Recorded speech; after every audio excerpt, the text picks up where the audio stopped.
music is alive. What a vibe it give the world that drives. Greetings, this is Mackie Conscious, of course, with another conscious view. Today's this view I want to ask about, is there any provision for the continuity of our legends in reggae? Is there any, what we call, succession planning as it relates to Jamaican music, Jamaican reggae music? Not the artists especially, the culture, the ownership of reggae, what you call, as it relates to Jamaica. For many years, we have lost many of our legends. We say Bob Marley, Peter Tosh, Dennis Brown, Gregory Isaac, John Holt, all these people coming down the line. And it continues, but have we seen any form of replacement that we can say strategic planning has been into place to ensure that the succession continue? Through the years, there were many artists in the ball game competing together all over the island. Bolipa shows, lot of reggae shows. If you don't go on this one, you go on that one, you go on this one, you go on that one. You have some musicians creating some great music, lot of studios, lot of this, Sly and Robbie, all them man, long time. Bolipa producer and all these things that were going on. So the business of reggae were continuing globally, internationally. So Jamaica created a space in the world as it relates to our music, our culture. Alright? Lately, what we see, transition. There are many of our entertainers transitioned. Fine. There are many of our musicians transition. Fine. We've seen globally many other persons take our culture and they put their spin on it and they, let us say, they copy our thing. Fine, like how we copy other people's music. But where we are today, I've seen some things going on that I want to make my views and my opinions and my suggestions. Right now, I have been in this music business for quite some time. I've been a musician on the North Coast, playing hotel music. We used to play songs like Trouble. This was the first exportation of the Jamaican music to the tourists. When they come to Jamaica, we never go nowhere. We play music, we sing all these songs, all these legends used to sing, and we sing them to the tourists and dance, feel good record, we haven't gone to foreign. Now, that is the first part of it, where I see it is no longer like it used to be. Musicians are no longer 6 nights a week, 1 night a week, sometimes none. They had some hotel don't even have a band anymore. A lot of people used to be playing music, don't even have a job anymore. I see a good musician the other time, now where you going with me, see my Lord, I chuck down at the market. Another one who's a great singer, is a nice drummer, play some wicked music, he have a weed work and he cut in some place for people now. That is where what you call the foundation, everything seems to gone. Now one of the things that I see lately, of course we lost Sly recently. We lost Jimmy Cliff recently. I know my brethren, my bona fide brethren, Ernest Smith gone. And it draw me to come talk about this because me consider these people legends. Are we making them back? One of the things that I see that is happening recently, I've seen the government putting in some initiative for entertainment. Of course, we respect that. Entertainment, insurance, that is great. When I say government, don't take me as any personal government side, JLP or PNP. I'm not into that. I'm just talking about our leaders. I've seen where many of our artists lately have been celebrity burial by the authorities, the government. Of course, nothing is wrong with that. Really and truly, Sly got a nice funeral, Cat Core got a nice funeral, Jimmy Cliff, and I know the contribution. I know Ernest Smith is probably coming up, not wrong. But here is my thing. How do we facilitate people in the business who are alive, who have no option, no means, no ways of even getting your work out there? You can't even, you know what it takes to get an airplay? We can talk in my ear, you know. I got to the point where I start to make music as my contribution to the next generation. Because if I should say me I make music just to live, I would have leave this thing long time. I put in all my strategies, everything that I do. I literally create my own studio that I can record my own thing when I don't have any money. You can imagine how many artists write some great songs and can't record it. You know, many artists record some great songs and it cannot be heard by the public. God bless social media, it'll help now. They cannot get it airplayed anywhere. How can we make a request of the government that you put in your budget to extend, not for the musicians nor the artists, for the resonance, the keeping of the culture, the keeping of reggae music, where we can have icons out of Jamaica again, like what we used to have.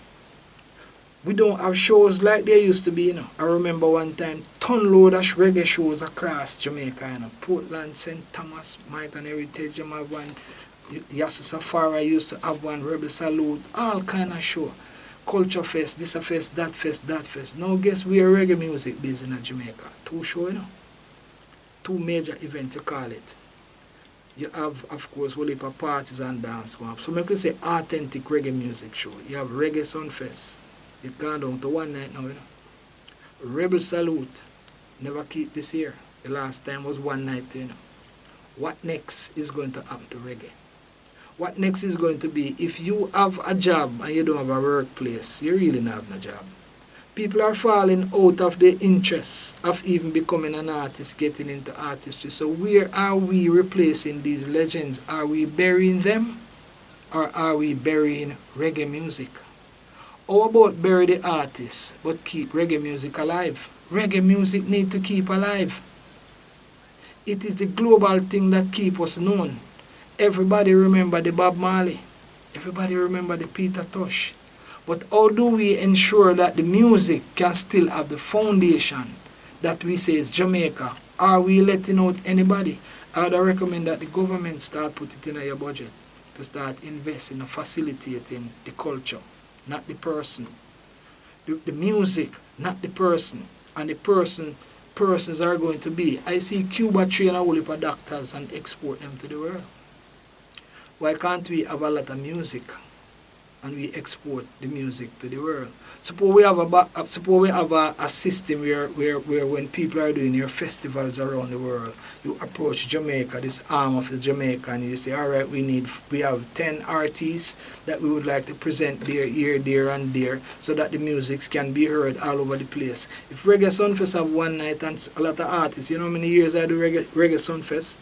And they try to, because he wasn't one of the top artists, he only put on before the journalists come to open the show. And you got some of the biggest songs. I remember one year a journalist write something and say, you should have closed the show. When they hear the songs, What If, Can't Be a King in a Royal, Leave the Crumbs Alone, a lot of these songs, potential songs, but you're not heard. You put to open the show. You're not dropped into the 2 o'clock segment when the journalists wake after dance all night and they can come out and hear your set. So a whole heap of things, and I'm not talking just to me because I know what it is. And I know a lot of artists, I know a lot of people who just in it and just drop. Potential, great. We have the background. We need governmental structure. We need, similar to how you have JIS on the radio, a paid program by the government. How about a paid segment on the radio station to play people's music? There's a system that one time they used to have one system that they use to select some music.